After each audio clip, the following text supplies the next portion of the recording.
بسم اللہ الرحمن الرحیم۔ السلام علیکم مائی بیوٹیفل لسنرز، میں امید کرتی ہوں کہ آپ سب خیریت سے ہوں گے اور دعا ہے اللہ رب العزت سے کہ وہ آپ کو ہمیشہ خوش رکھے اور آپ کی ہر خواہش پوری کرے اور زندگی کے ہر امتحان میں جس کے لیے آپ دن رات جستجو کرتے ہیں کامیابی عطا فرمائے، آمین ثم آمین۔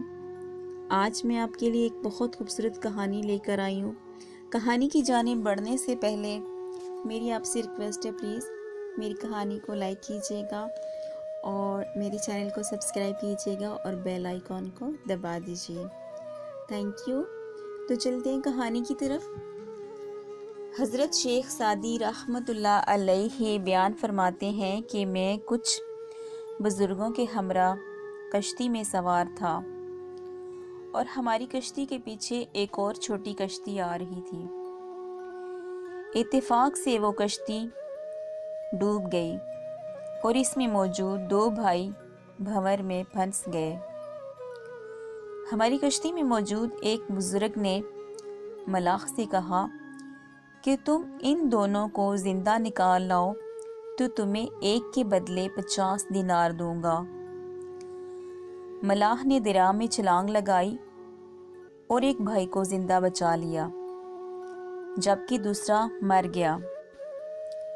میں نے ملاح سے کہا کہ یہ زندہ اس لیے بچ گیا ہے کہ اس کی زندگی ابھی باقی تھی جبکہ دوسرے کا وقت پورا ہو چکا تھا، اس لیے تو اسے بچا نہ سکا۔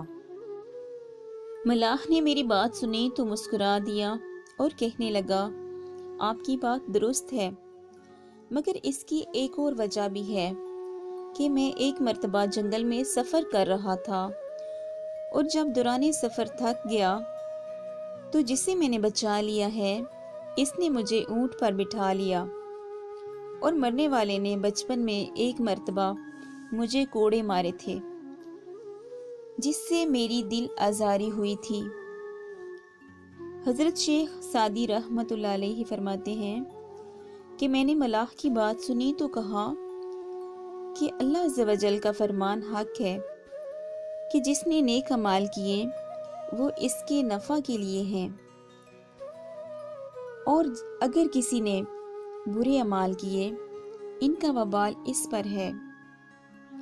بس یاد رکھو کہ دل آزاری سے بچو اور جہاں تک ممکن ہو کسی کا دل نہ دکھاؤ۔ اگر کوئی تمہارے ساتھ نیکی کرے تو اس کے احسان مند رہو اور موقع ملنے پر اس کی نیکی کا بدلہ نیکی کے ساتھ دو۔ اللہ حافظ۔